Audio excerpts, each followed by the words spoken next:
Ano po, sa Riyaya, Quezon. Pinabagtas po natin yung NLEX. Ayan. Papunta pong sa Riyaya, Quezon. Nasa EDSA na po tayo. Ayan, binabagtas po natin yung kakahabaan po ng EDSA. Ayan, mga lodi. At ito na nga mga lodi, binabagtas na namin yung kahabaan po ng SLEX. Ayan. Ayan po mga lodi, nandito na po tayo sa Santo Tomas, Laguna. Ayan po mga lodi, yung SM po ng Santo Tomas. Po mga lodi, nasa ayan, Alaminos, Laguna. Ayan po, medyo matraffic lang. So, medyo malayo-layo po tayo sa Riyaya, Quezon. Ayan po mga lodi, nasa San Pablo City, Laguna na po tayo mga lodi. Ayan, napaka-traffic.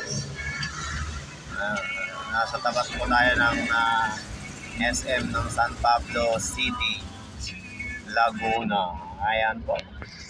So, medyo malayo-layo pa tayo mga lodi. Ayan po mga lodi. Ayan na po yung arko po ng Province of Quezon. Ayan po.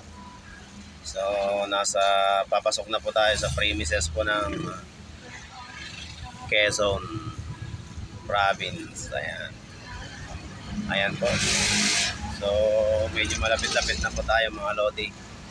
Po mga lodi. So, nadaanan na po natin yung bayan po ng Chaong.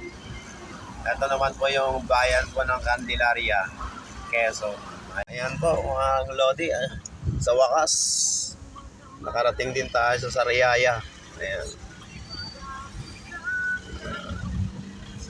Ito po yung pinaka ano po nila.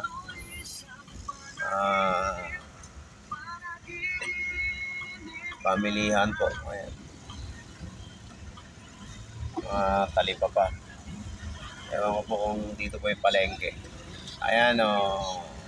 Sa Riyaya, Quezon. Ayan po. Hanapin na lang po natin yung ano. Yung pupuntahan po natin. Tama nga po. Ito po yung pamilihan po nila. Pinaka-palengke. Ayan.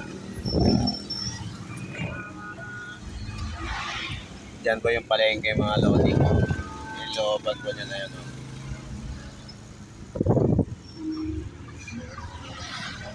Ayan po, malapit-lapit na po tayo.